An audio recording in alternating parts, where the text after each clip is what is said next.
Salut à tous, donc on se retrouve dans une nouvelle vidéo avec ma tête du jour. Surtout, on se retrouve dans une pièce que vous ne connaissez pas, qui est ma cuisine.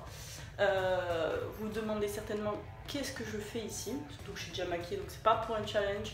Non, on va pâtisser. Voilà, ça c'est ma deuxième passion entre guillemets. Je pâtisse pas tous les jours, je suis loin d'être professionnelle, je me rate, c'est normal comme tout le monde. Mais voilà, j'aime bien pâtisser et aujourd'hui on va faire des financiers à l'amande. Donc si tu aimes l'amande, tant mieux. Si tu ne l'aimes pas, bah tant pis. Tu pourras toujours le faire pour ta famille. Comme moi, je vais faire actuellement parce que je déteste l'amande. Voilà. La recette elle n'est pas tirée de moi, hein, vous m'avez bien compris. Donc je l'ai notée sur un papier. De toute façon, je vais parler des étapes. Vous êtes assez loin de tout aussi parce que je pose un peu là où je peux, même si ma cuisine n'est quand même pas non plus hyper petite. Elle n'est pas non plus, du coup vous êtes posé dans le coin de mon bébé en fait, voilà, là où il y a les bibis, voilà, vous êtes posé là. Donc du coup on va pouvoir commencer et il me faut préchauffer le four à 200 degrés. Donc, ah oui, sécurité, voilà. Donc j'ai allumé mon four, donc je l'ai mis en chaleur normale, tournante, voilà. Donc déjà, pour cette recette, je vais vous dire ce que vous avez besoin. Donc déjà, on a besoin de 100 g de poudre d'amande, de 120 g de farine, 300 g de sucre glace, de 8 œufs et de 200 g de beurre et 2 pincées de sel, mais je pense que tout le monde a du sel chez soi. Donc du coup je vais faire fondre mon beurre, donc ils disent de le faire fondre et le laisser refroidir, c'est ce qu'on va faire. Donc ce qui est important en pâtisserie, c'est vraiment de respecter les grammages, mais vraiment au gramme près, c'est hyper important. C'est pas comme en cuisine où on peut improviser, là en pâtisserie on peut pas improviser, il faut vraiment respecter le gramme. Donc là j'ai fait fondre mes 200 g de beurre, donc du coup on va les mettre de côté, on va laisser refroidir. Donc je viens récupérer un cul de poule, donc vous pouvez prendre un saladier, voilà, mais moi c'est un cul de poule. Donc on va avoir besoin d'un petit truc comme ça pour tamiser la farine et la poudre d'amande, d'une balance. Donc je suis équipée de ma poudre d'amande et de ma farine. Donc je suis désolée mais vous verrez pas ma tête parce que tout simplement c'est trop compliqué pour filer. Tamiser 120 g de farine.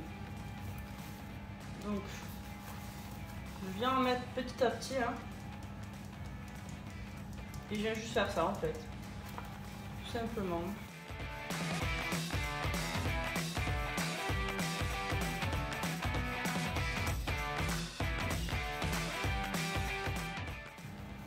Donc le fait de tamiser, ça va donner, si j'en ai trop mis, ça va donner, apporter du moins, voilà, faut que je nettoie, quelque chose de plus léger on va dire. Il faut tamiser 180 g de poudre d'amande. Combien j'en ai là-dedans? Ah, problème. J'ai acheté un paquet de 100. Oh, je me suis trompée? Non. Bon, il y aura moins de goût d'amande, c'est pas grave. Mais du coup, on va pouvoir y aller avec tout le sachet.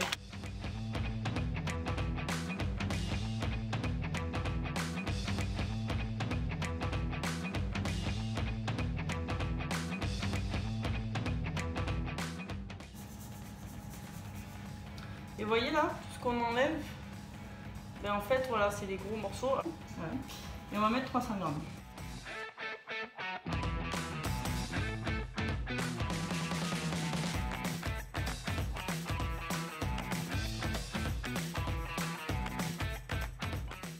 Donc on n'oublie pas de venir mettre notre petite pincée de sel. Donc je vais venir mélanger en premier temps avec une maryse parce qu'honnêtement, avec toute cette quantité là, c'est impossible de fouetter ça avec un fouet, honnêtement. Donc une fois qu'on en est là, je suis venue prendre un petit récipient comme ça, vous prenez ce que vous avez à la maison, hein, et on va séparer le blanc des jaunes. Donc on va mettre que le blanc dans notre cul de poule. Technique. Si vous n'avez pas envie de vous embêter. Ensuite ils disent de remuer un à un en remuant.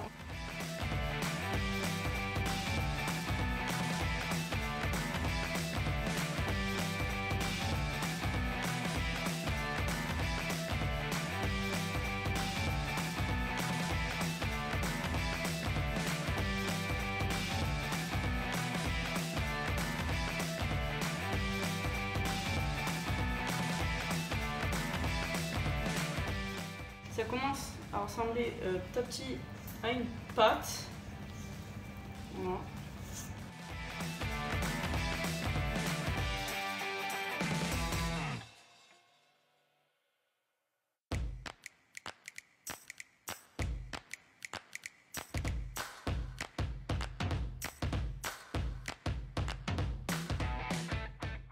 Si vous avez un peu de mal que votre pâte est lourde, bon là je vais vous la montrer, elle sera assez liquide parce que je viens de le faire. Vous la soulevez et vous venez la taper comme ça. Faites surtout pas ça avec des blancs. Hein. Si vous faites des blancs en neige, vous faites jamais ça parce que sinon vous allez éclater vos blancs en neige. Hein.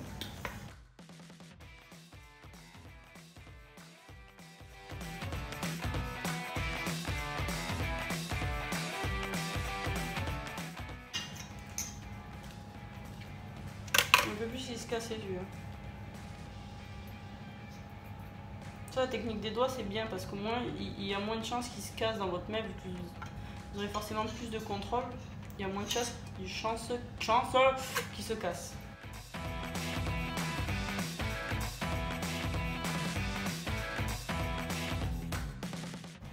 Donc on continue à remuer jusqu'à qu'on voit plus l'œuf. Voilà. Donc comme ça, là vous voyez bien, on voit plus l'œuf. On va venir remettre le beurre fondu, donc ils ont dit tout en mélangeant, donc c'est ce qu'on va faire.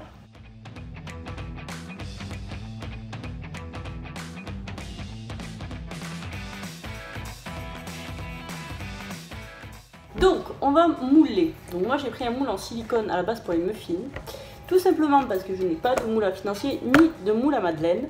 Mais vous allez voir que ça va très bien à faire. Enfin, je connais pas cette recette là, j'ai pas trouvé ma recette que je faisais habituellement des financiers, mais la recette que je faisais avant, elle allait très bien là-dedans et je vois pas pourquoi ça changerait. Donc on va les remplir aux 3/4. Donc j'ai oublié un truc, je vais prendre ma grille. Donc je vous ai encore changé de place. Oui, vous devez vous dire, cette meuf nous change de place 10 000 fois. Mais tout simplement parce qu'il ne faut pas faire comme moi, il faut sortir sa grille avant que le four chauffe. Sinon c'est bouillant et il n'y a que sur mon plan de travail en marbre que du coup je peux le faire quand c'est chaud. Donc on remplit les moules aux 3/4. Je remplis un petit peu plus que les 3/4. Un petit peu trop même. Il ne faut pas oublier que c'est pas un moule à financier.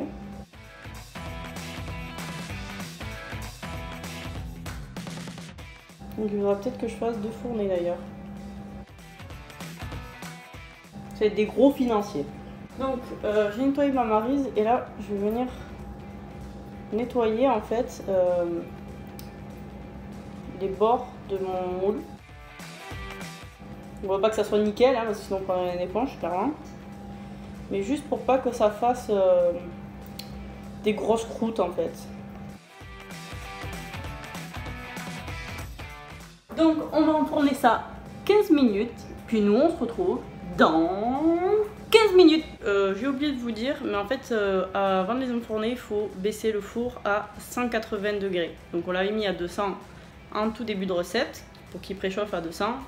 Mais quand on enfourne, on met à 180. Voilà. Par contre, vous risquez de me voir en pyjama démaquillée. Je vous le dis. Donc, je les ai sortis du four. Maintenant, on va attendre que ça refroidisse avec le moule, parce que ça, je ne l'avais pas pensé, mais bon, j'ai pas envie de me cramer les doigts. Mais voilà, du coup, je reviendrai tout à l'heure pour faire la deuxième fournée. Et je pense que nous, on s'arrêtera tous ensemble à la première. Sinon, ce sera trop long pour vous et au final, je vais répéter les mêmes étapes, donc ça sert à rien. Donc voilà, à tout à l'heure. Donc voilà, on se retrouve démaquillés, en pyjama 10 fois trop grand. Et on va démouler ça ensemble. Donc, déjà, on va retourner. Et on va appuyer, tout simplement.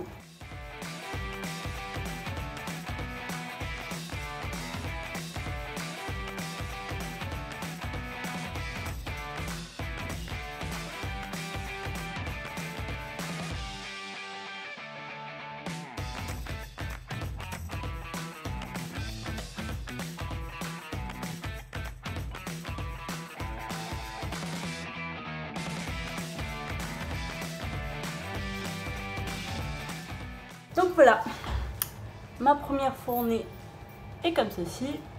Donc je le ferai goûter mes petits financiers et on verra les impressions ensemble. Du coup, ma deuxième fournée est au four. On y va pour l'impression, la première impression.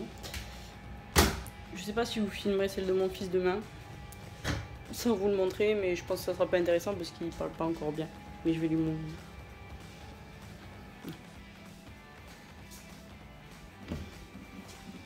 Tiens. C'est bon? Oui. Ah. Bon, du coup, je vous laisse sur ces magnifiques têtes. Je vous fais de très gros bisous et surtout, prenez bien soin de vous. Ciao.